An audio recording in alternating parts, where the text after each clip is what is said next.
નમસ્કાર ખેડૂત મિત્રો, સ્વાગત છે તમારું અમારી યુટ્યુબ ચેનલમાં। તો ખેડૂત મિત્રો, આજે આ વિડીયોમાં આપણે ફાર્મર રજિસ્ટ્રી એટલે કે ખેડૂત નોંધણી વિશે વાત કરવાના છીએ કે આ ખેડૂત નોંધણી એટલે કે ફાર્મર રજિસ્ટ્રેશન કઈ રીતે કરવું તે વિશે ખેડૂત મિત્રો આજના વિડીયોમાં વાત કરવાના છીએ।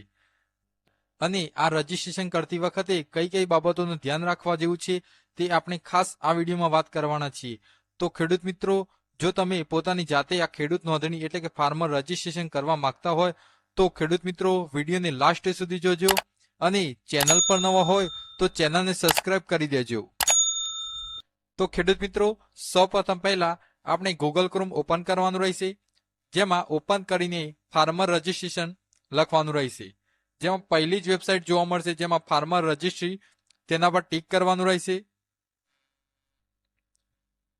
ફાર્મર રજિસ્ટ્રી પર ટિક કર્યા પછી આ મુજબની સ્ક્રીન જોવા મળશે, જેમાં ખેડૂત મિત્રોએ આ ખેડૂત નોંધણી એટલે કે ફાર્મર રજિસ્ટ્રી કરવા માટે સૌપ્રથમ તમારે અહીંયા ફાર્મરનું બટન છે તેના પર ટિક કરવાનું રહેશે।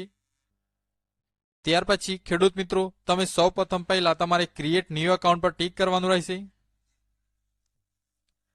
ત્યાર પછી ખેડૂત મિત્રોએ અહીંયા તમારો આધાર કાર્ડ નંબર નાખવાનો રહેશે, જેમાં તમારા આધાર કાર્ડમાં ખાસ મોબાઈલ નંબર લિંક હોવો જોઈએ। તે મોબાઈલ નંબરમાં એક ઓટીપી આવશે, તે ઓટીપી નાખવાનો રહેશે, જેમાં સૌપ્રથમ પહેલા તમારે અહીંયા આધાર કાર્ડ નંબર નાખવાનો રહેશે। આધાર કાર્ડ નંબર નાખ્યા પછી ખેડૂત મિત્રોએ અહીંયા નીચે સબમિટ બટન પર ટિક કરવાનું રહેશે।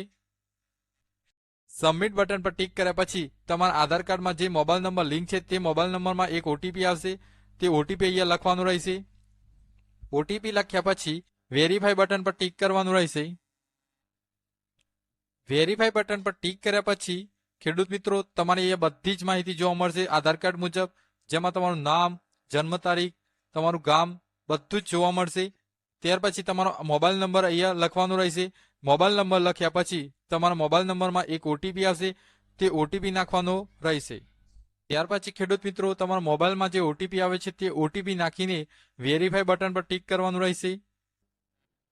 ત્યાર પછી ખેડૂત મિત્રો અહીંયા તમારો પાસપોર્ટ બનાવવાનો રહેશે, જેમાં અહીંયા સેટ પાસપોર્ટ લખેલું છે તેના પર ટિક કરીને તમારે એ પાસપોર્ટ બનાવીને લખવાનું રહેશે।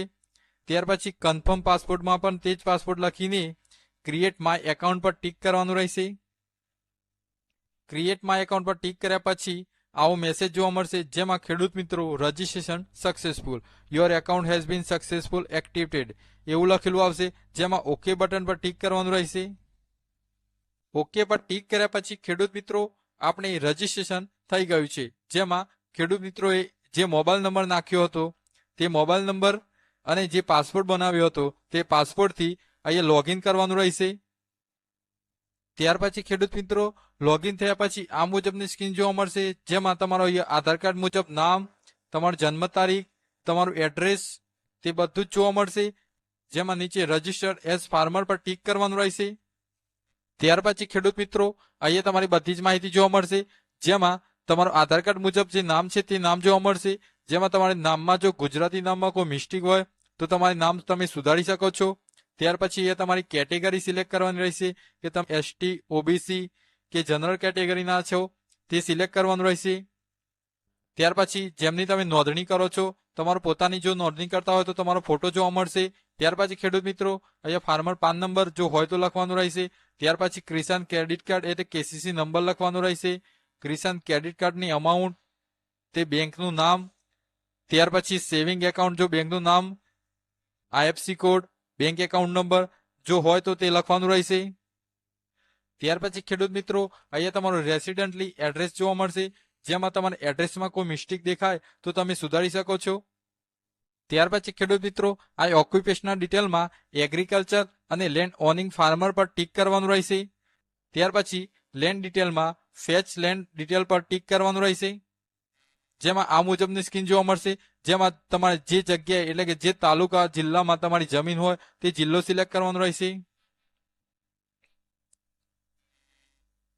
ત્યાર પછી તમારે જે તાલુકામાં જે જમીન આવતી હોય, જે તાલુકો લાગતો હોય તે તાલુકો સિલેક્ટ કરવાનો રહેશે।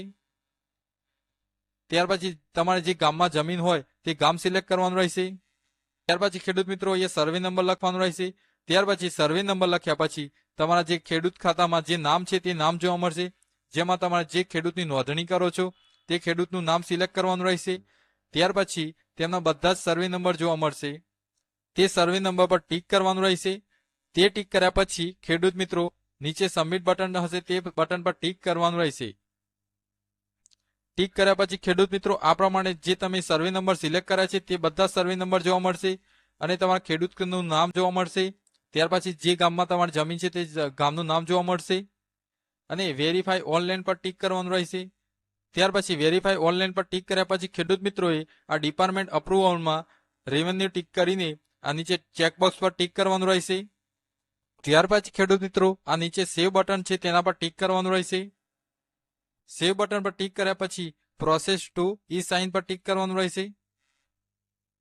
ત્યાર પછી ખેડૂત મિત્રો આ મુજબની સ્ક્રીન જોવા મળશે જેમાં તમારે આધાર કાર્ડ નંબર નાખવાનો રહેશે. ત્યાર પછી સેન્ડ ઓટીપી ના બટન પર ટિક કરીને તમારા આધાર કાર્ડમાં જે મોબાઈલ નંબર લિંક છે તે મોબાઈલ નંબરમાં એક ઓટીપી આવશે. તે ઓટીપી અહીંયા લખવાનું રહેશે. તે લખીને આ ચેકબોક્સ પર ટિક કરીને સબમિટ બટન પર ટિક કરવાનું રહેશે. સબમિટ બટન પર ટિક કર્યા પછી ખેડૂત મિત્રો તમારું ફાર્મર રજીસ્ટ્રેશન એટલે કે ખેડૂત નોંધણી સફળતાપૂર્વક થઈ ગઈ છે. તો ખેડૂત મિત્રો આને પ્રિન્ટ કાઢવા માટે ખેડૂત મિત્રોએ અહીંયા ડાઉનલોડ પીડીએફ છે તેના પર ટિક કરવાનું રહેશે. તો ખેડૂત મિત્રો આ ડાઉનલોડ પીડીએફ પર ટિક કર્યા પછી આ મુજબની એક પીડીએફ જોવા મળશે જેમાં તમારા ફાર્મરનું ફોટો, નામ, તેમની જમીન, બધી જે તમે ડિટેલ નાખી છે તે બધી જ ડિટેલ જોવા મળશે. જેમાં તે પીડીએફને સેવ કરી અથવા તો તમે તેની પ્રિન્ટઆઉટ પણ કાઢી શકો છો અને તેની પ્રિન્ટઆઉટ કાઢીને પોતાની પાસે સાચવીને રાખવાની રહેશે. તો ખેડૂત મિત્રો આ પ્રમાણે આ ખેડૂત નોંધણી કરી શકાય છે. તો ખેડૂત મિત્રો આશા છે કે આ માહિતી વિશે તમને ખ્યાલ આવી ગયો હશે. જો આ માહિતી વિશે તમને ખ્યાલ આવી ગયો હોય તો અમારી યુટ્યુબ ચેનલને લાઇક કરો, શેર કરો, કોમેન્ટ કરો અને હા, સબસ્ક્રાઇબ કરવાનું ભૂલતા નહીં.